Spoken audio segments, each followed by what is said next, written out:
अस्सलाम वालेकुम, कैसे हैं आप सब। तो आज हम स्टार्ट करने जा रहे हैं एक्सरसाइज 1B का क्वेश्चन नंबर 7। तो मेरे पास ये थिंक न्यू सिलेबस मैथमेटिक्स की बुक 2 है और उसका ये 8th एडिशन मेरे पास मौजूद है।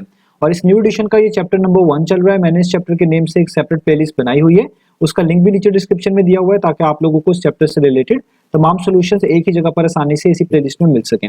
इसके अलावा आपको डिस्क्रिप्शन में मेरे सोशल अकाउंट्स के लिंक यानी मेरी फेसबुक प्रोफाइल, मेरी इंस्टाग्राम प्रोफाइल और मेरा ईमेल आईडी भी मिल जाएगा। आप इन्हीं अकाउंट्स के थ्रू अपने क्वेश्चंस को, सजेशंस को मुझ तक भी पहुंचा सकते हैं।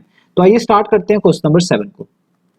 तो अब आपको सामने स्क्रीन पर क्वेश्चन नंबर 7 का जो इमेज है वो नजर आ रहा है। आप इस इमेज में देख सकते हैं एक ग्राफ पे दो डिफरेंट लाइंस आपको ड्रॉ करके दी गई हैं। एक लाइन को लाइन नंबर 1 के साथ रिप्रेजेंट किया गया है, दूसरी लाइन को लाइन नंबर 2 के साथ रिप्रेजेंट किया गया है। और सबसे नीचे लिखा हुआ है write down the gradient of each of the given lines. और आपको कहा जा रहा है कि आपने इन दोनों लाइंस के ग्रेडियंट को यहां पर लिखकर दिखाना है, मेंशन करके दिखाना है। तो सबसे पहले हमें यह मालूम होना चाहिए ग्रेडियंट बोलते किसको है। ये मैं इससे पिछली तमाम वीडियोस के अंदर डिटेल में समझा चुका हूं कि ग्रेडियंट को डिफाइन कैसे किया जाता है, और इवन ये भी बता चुका हूं कि किसी लाइंस की मदद से उनका ग्रेडियंट कैसे फाइंड आउट किया जाता है, और कोई इक्वेशन दी हो तो उस इक्वेशन की मदद से उसकी लाइन का ग्रेडियंट कैसे फाइंड आउट किया जाता है। ये तमाम चीजें मैं पिछली वीडियोस में कवर कर चुका हूं। यहां पर मैं बहुत शॉर्टली सा इसको आपके लिए एक्सप्लेन करूंगा ताकि हम इन क्वेश्चंस को आसानी से कर पाएं।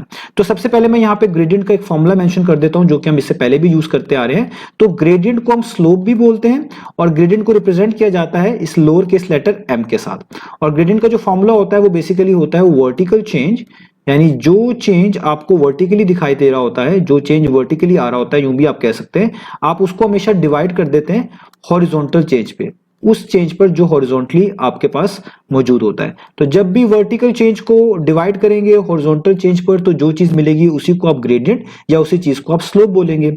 अब अगर हम लाइन नंबर 1 की बात करें तो लाइन नंबर 1 आप देख सकते हैं एक हॉरिजॉन्टली स्ट्रेट लाइन है, इसको आप बोलेंगे हॉरिजॉन्टल लाइन। और यहां पे आपने ये चीज याद भी रखनी है कि जितनी भी आपके पास हॉरिजॉन्टल लाइंस आया करेंगी उनकी हमेशा ग्रेडियंट जो है वो 0 के इक्वल हुआ करेगी। यानी अभी आपके लिए इतना आसान हो गया कि आपको कहीं पे भी हॉरिजॉन्टल लाइन दिखे तो आप खुद से इसको देख के ही बता दिया करेंगे कि भाई हॉरिजॉन्टल लाइन है तो इसकी ग्रेडियंट क्या होगी, इसकी ग्रेडियंट होगी 0 के इक्वल। अब ऐसा क्यों होता है, और इस चीज को चेक करने के लिए आप इसी लाइन के ऊपर 2 पॉइंट्स लेंगे। जैसे मैं आपको समझाने के लिए जस्ट एक पॉइंट यहां पे ले लेता हूं जो कि इस लाइन नंबर 1 के ऊपर है और इसका नाम ए रख देता हूं।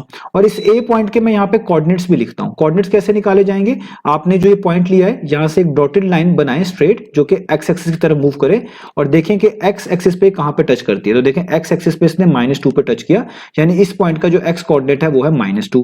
अब इसी पॉइंट का वाई कोऑर्डिनेट भी देखें तो इसी पॉइंट का वाई कोऑर्डिनेट के लिए आप एक डॉटेड लाइन बनाएं वाई एक्सिस की तरफ। तो आप बनाते जाएंगे तो आप देखिए आप 4 पे यहां पे टच करेंगे तो इसका मतलब इस पॉइंट पे जो वाई कोऑर्डिनेट आपको मिला वो मिला उसका 4। अब एक और पॉइंट ले लें, जैसे इसी लाइन पे एक पॉइंट मैं यहां पे ले लेता हूं जस्ट समझाने के लिए, आपको वर्किंग करने की जरूरत नहीं है। तो अगर आप एक्स कोऑर्डिनेट देखना चाहेंगे इधर से भी एक स्ट्रेट लाइन बनाएं एक्स एक्सिस की तरफ जो कि नीचे मौजूद है। तो आप देखें आपको मिलेगा एक्स कोऑर्डिनेट 1 और वाई कोऑर्डिनेट तो इसका भी सेम ही होगा क्योंकि अगर आप यहां से वाई एक्सिस की तरफ डॉटेड लाइन बनाएं तो अगेन 4 को टच करता है। तो आप देखें यहां पर वाई कोऑर्डिनेट क्या आ गया 4। याद रखिएगा कि जो हॉरिजॉन्टल चेंज आप देखते हैं वो आप एक्स कोऑर्डिनेट्स में देखते हैं, यानी एक्स कोऑर्डिनेट्स के अंदर जो चेंज आ रहा होता है वो आपके हॉरिजॉन्टल चेंज को रिप्रेजेंट कर रहा होता है। और जो वर्टिकल चेंज आप देखते हैं वो आप अपने वाई कोऑर्डिनेट्स के लिहाज से चेक कर रहे होते हैं। तो वाई कोऑर्डिनेट्स में जो चेंज आ रहा होता है उसको आप बोलते हैं वर्टिकल चेंज। तो अगर आप देखें आप इस लाइन नंबर 1 पे कोई भी पॉइंट ले लें, चाहे ये ए बी को देख लें, यहां पे कोई और थर्ड सी पॉइंट भी ले लें, तो कोई भी आप पॉइंट देखेंगे तो आप देखेंगे उसका वाई कोऑर्डिनेट चेंज नहीं हो रहा। यहां पे भी वाई कोऑर्डिनेट 4 है, यहां पे भी वाई कोऑर्डिनेट 4 है और इस पॉइंट पे भी जो आपका वाई कोऑर्डिनेट आएगा वो भी सेम 4 ही आएगा।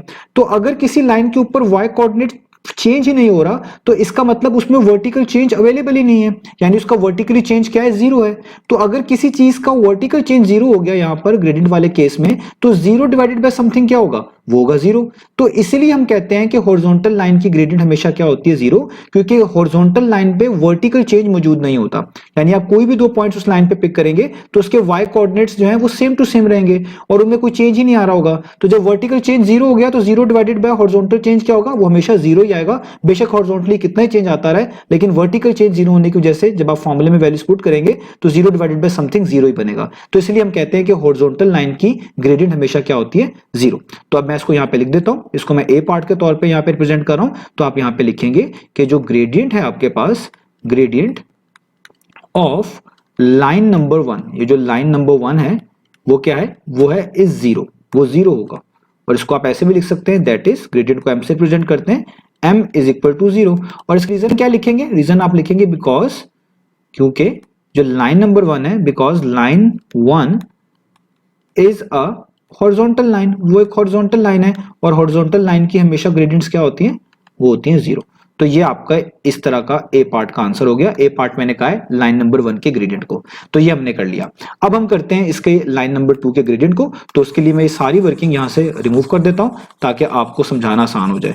तो आपको वर्किंग करने की जरूरत नहीं है, आप डायरेक्ट ही जो है रिजल्ट्स भी यहां पर मेंशन कर सकते हैं, जिस तरह मैंने भी आपको यहां पे करके दिखाया।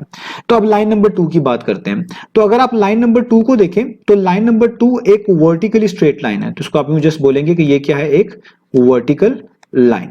और ये भी अब आपने याद रखना है कि वर्टिकल लाइंस की जो ग्रेडियंट होती है ना, वो होती है अनडिफाइंड, इसको आप डिफाइन नहीं कर सकते। अब ऐसा क्यों है, अब ये हम समझ लेते हैं। अब ये वैसे अब आपको यहां से रूल पता चल गया कि कहीं पे भी वर्टिकली स्ट्रेट लाइन देखें उसकी ग्रेडियंट हमेशा क्या होगी, अनडिफाइंड। और लाइन नंबर 1 के मुताबिक कोई भी हॉरिजॉन्टली स्ट्रेट लाइन आपको नजर आएगी तो उसका ग्रेडियंट क्या होगा, हमेशा 0। अब हम ये डिस्कस कर लेते हैं कि भाई वर्टिकल लाइन की ग्रेडियंट अनडिफाइंड क्यों होती है। तो आप यहां पर भी कोई से 2 पॉइंट्स ले लें। जैसे मैं आपको समझाने के लिए यहां पे एक पॉइंट लेता हूं इस लाइन के ऊपर, लाइन नंबर 2 के ऊपर, वो है ए। हमेशा पॉइंट्स इन लाइंस के ऊपर ही लेना है, याद रखिएगा। तो अगर मैं इस ए पॉइंट के कोऑर्डिनेट्स लिखूं तो इस पॉइंट से एक डॉटेड लाइन स्ट्रेट बनाऊं एक्स एक्सिस की तरफ, तो ये -3 को टच कर रही है, यानी इस पॉइंट का एक्स कोऑर्डिनेट -3 है। और यहां से अगर मैं इसी क्रॉस से जो पॉइंट है मेरा, मैं डॉटेड लाइन बनाऊं वाई एक्सिस तरफ, तो ये 1 को टच कर रहा है, तो इसके ए के कोऑर्डिनेट्स हो गए -3 और 1। इस तरह एक पॉइंट मिसाल के तौर पे यहां पे ले लेता हूं, इसका नाम बी रख लेता हूं। इसका एक्स कोऑर्डिनेट भी सेम ही होगा। अगर आप यहां से डॉटेड लाइन स्ट्रेट बनाएं एक्स एक्सिस तरफ तो -3 पे टच करेगी ये डॉटेड लाइन, तो एक्स कोऑर्डिनेट -3। और वाई कोऑर्डिनेट अगर आप देखना है तो इधर से आप वाई एक्सिस तरफ डॉटेड लाइन बनाएं तो वो 3 पे टच करेगी, तो वाई कोऑर्डिनेट कितना हो गया, 3।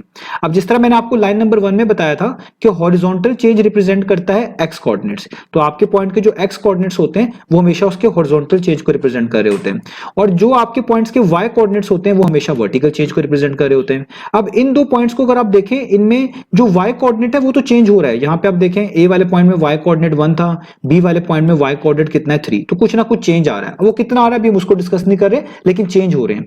लेकिन अगर आप एक्स कोऑर्डिनेट्स को देखें तो यहां पे भी एक्स कोऑर्डिनेट -3 है, यहां पे भी एक्स कोऑर्डिनेट -3 है। इसी लाइन पे कोई और पॉइंट भी लेंगे उसका भी एक्स कोऑर्डिनेट क्या होगा, -3 होगा। यानी वर्टिकली जो लाइंस स्ट्रेट होती है, वर्टिकल लाइंस जो होती हैं, इनके ऊपर एक्स कोऑर्डिनेट्स में कोई चेंज नहीं आता, और एक्स कोऑर्डिनेट्स हमेशा जो चेंज रिप्रेजेंट करते हैं उसको बोलते हैं हॉरिजॉन्टल चेंज। तो जब हॉरिजॉन्टल चेंज ही नहीं हो रहा तो इसका मतलब इसको आप क्या लिखेंगे, 0। जिस तरह लाइन नंबर 1 में आपके पास कोई वर्टिकली चेंज अवेलेबल नहीं था तो आपने वर्टिकली चेंज को 0 कहा था।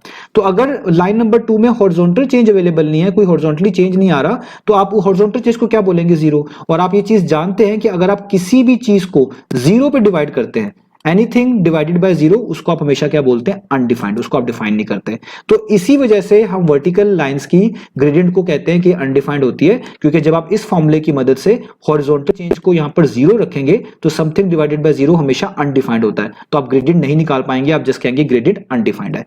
तो हम इसीलिए यहां पे लिखेंगे कि जो ग्रेडियंट आपके पास बनता है, ग्रेडियंट किसका, लाइन नंबर 2 का, gradient of line 2 is undefined. वो क्या होगा, अनडिफाइंड, उसको आप डिफाइन नहीं कर सकते। मैथमेटिक्स में anything divided by 0 is basically undefined.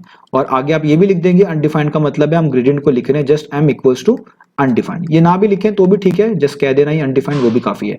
और रीजन क्यों लिख देंगे, रीजन आगे हम उसकी इस तरह लिखेंगे जिस तरह ऊपर लिखी थी, because line 2 is a vertical line. तो वो एक क्या है, एक वर्टिकल लाइन है, और जितनी भी वर्टिकल लाइंस होती हैं उनकी ग्रेडियंट क्या होती है, अनडिफाइंड होती है। तो ये हमारे पास इन दोनों लाइंस की ग्रेडियंट का आंसर आ गया। उम्मीद है आपको ये तमाम चीजें समझ आई होंगी। इंशाल्लाह अब हम नेक्स्ट वीडियो से मिलेंगे बाकी सॉल्यूशंस के साथ।